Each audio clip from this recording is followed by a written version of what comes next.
السلام عليكم خوتي المشاهدين، كي دايرين؟ لاباس عليكم؟ كنتمنى تكونوا بخير وعلى خير وفي احسن الظروف والاحوال يا ربي.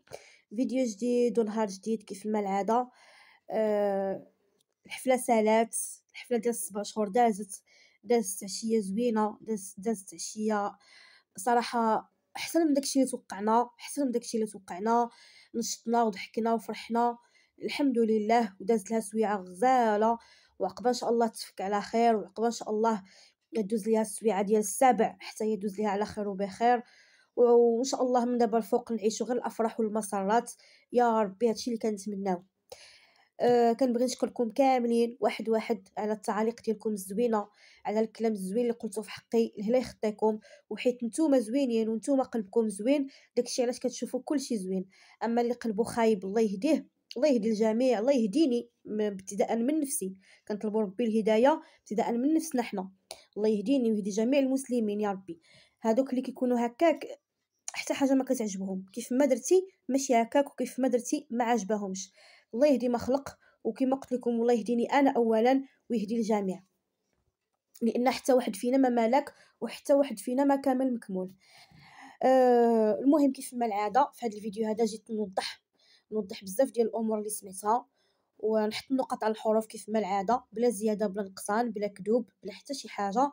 كيف ما كتعرفوا عليا دائما كنقول الصراحه، ولا ما غنقولش، ولا شت راسي ما غاديش نقول الصراحه، ولا شت راسي غادي نبقى ندخل ونخرج في الهضره، راني كنفضل انني ما نهضرش كاع على انني ندير شي فيديو اللي يكون غير هكا وهكا.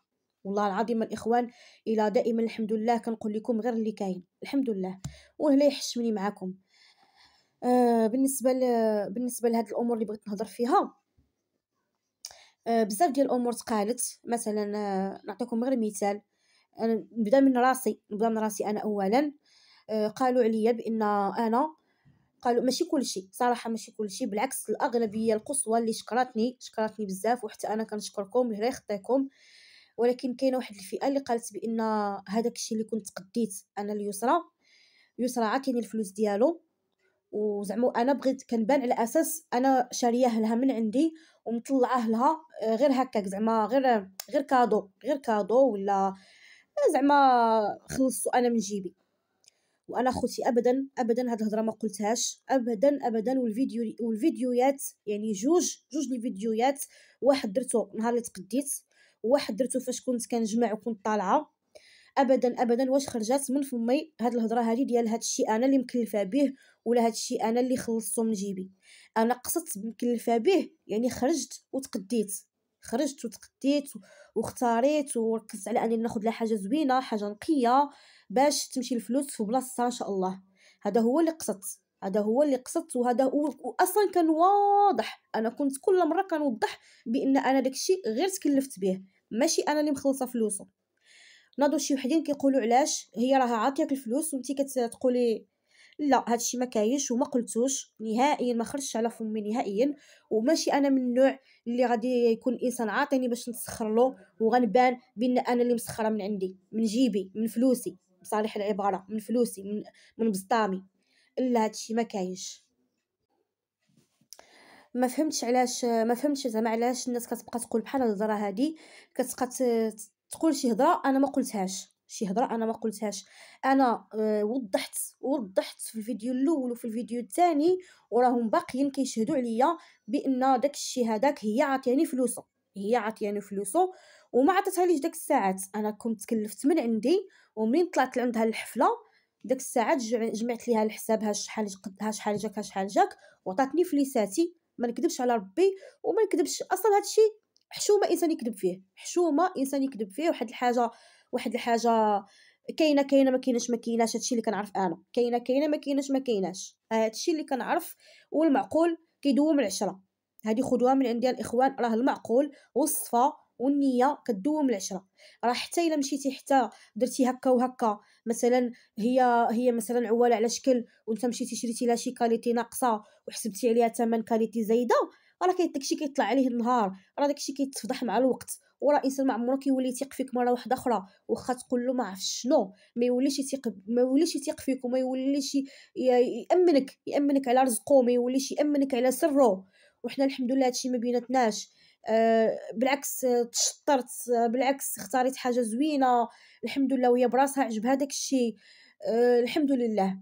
ما هادشي ما فيناش الخواض، ما فيناش انني نعطي اسرارها لشي حد، ولا نهضر فيها بالخايب مع شي حد، ابدا ابدا ابدا. لا هي ولا غيرها. حنا اصلا في العائله ديالنا مثلا المقربين هكا اختي ماما خوتي ولاد خوتي ما عندناش هادشي، ما عندناش نهضروا فيهم مع البراني، ولا نشمتوهم، ولا نضحكوا عليهم، ولا نكذبوا عليهم. اصلا هادشي الحمد لله ما عندناش نهائيا. وخلاص البراني هذاك راه براني، ما بيننا وبينه التقار، بيننا وبينه التقار. من اديوه ما يادينا، من اديوه ما يادينا، ما نكلفوه ما يكلفنا.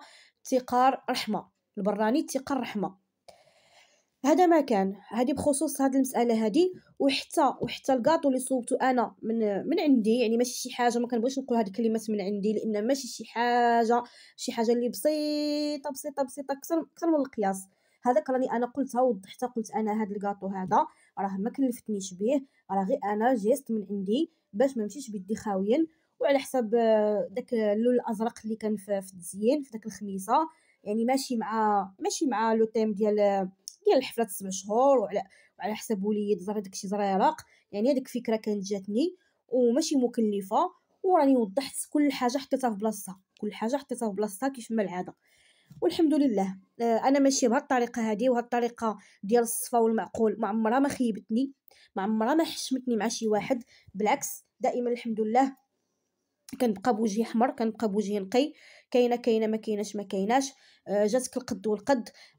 ما جا مثلا هذه بشحال ما نزيد فيها ما نقص. الحمد لله. والمعقول كيدوم العشرة، هذه خذوها من عندي وبالتجربه. راه المعقول والصفا والنيه كدوم العشرة، والله العظيم الا كدوم العشرة. وملي كيكون الزيكزاك راه كيطلع عليه النهار، ملي كيكون الزيكزاك كيطلع عليه النهار.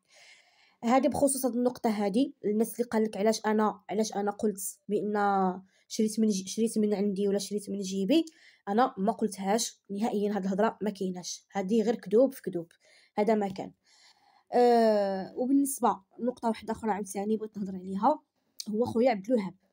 شحال من الناس اللي لاموني في الكومونتيرات قال لك علاش كدوز ليكم بلا خوكم وولاد خوكم، علاش عبد الوهاب ما تيتعرضش، علاش عبد الوهاب ما تيحضرش.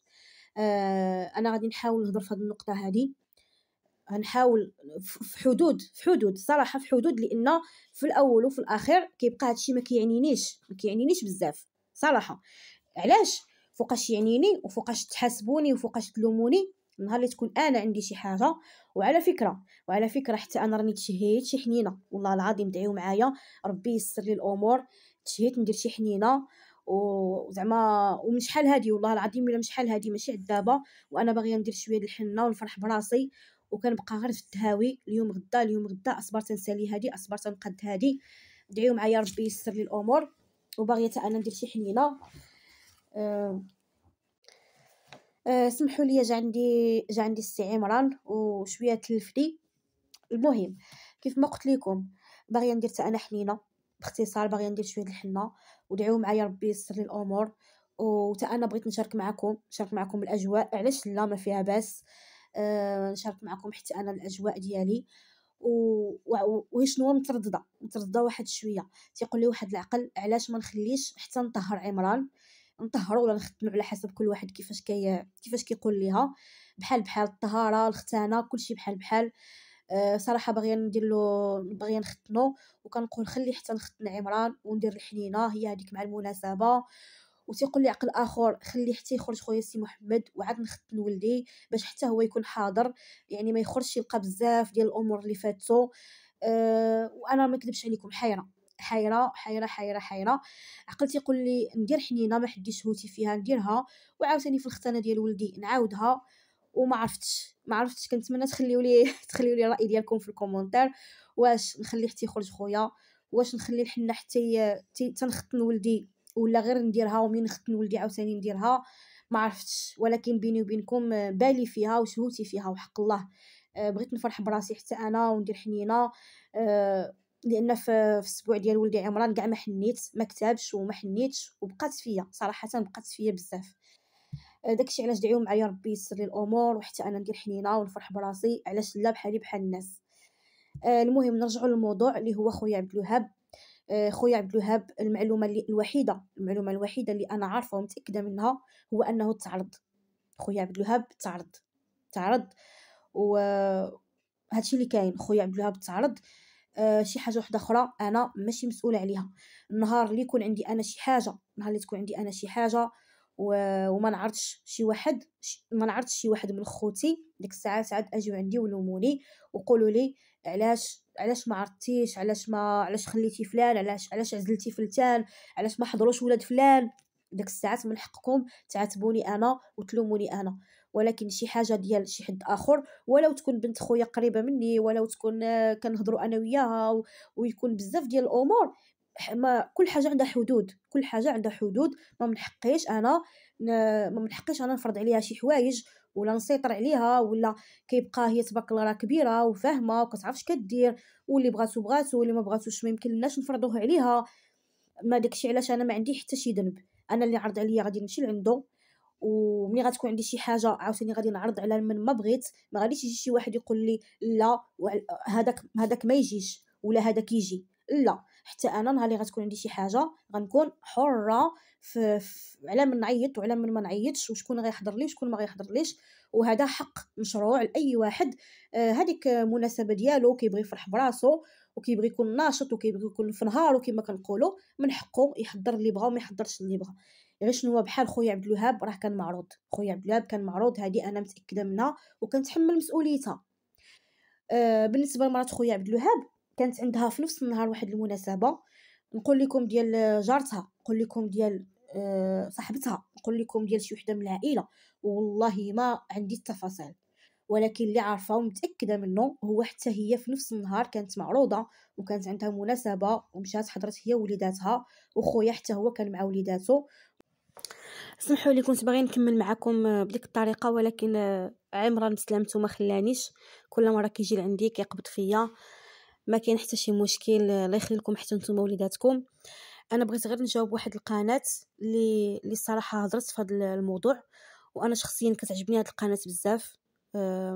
ماشي متتبعه وفيه، ولكن مره كندخل كنطلل. عمري ما لقيتها تتخسر الهضره ولا كتسب شي واحد ولا كتعاير شي واحد. بالعكس، قناه محترمه، ما عمرها كطيح النيفو. قناه زوينه كتعجبني.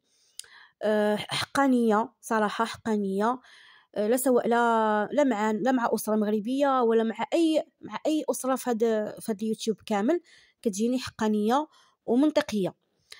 ولكن هذه المره البارح كنت دخلت كنتفرج فيها وسمعت بانها قالت بان خويا سي محمد هو اللي عطى الاوامر باش خويا عبد الوهاب ما يجيش، او باش مراته ما تجيش.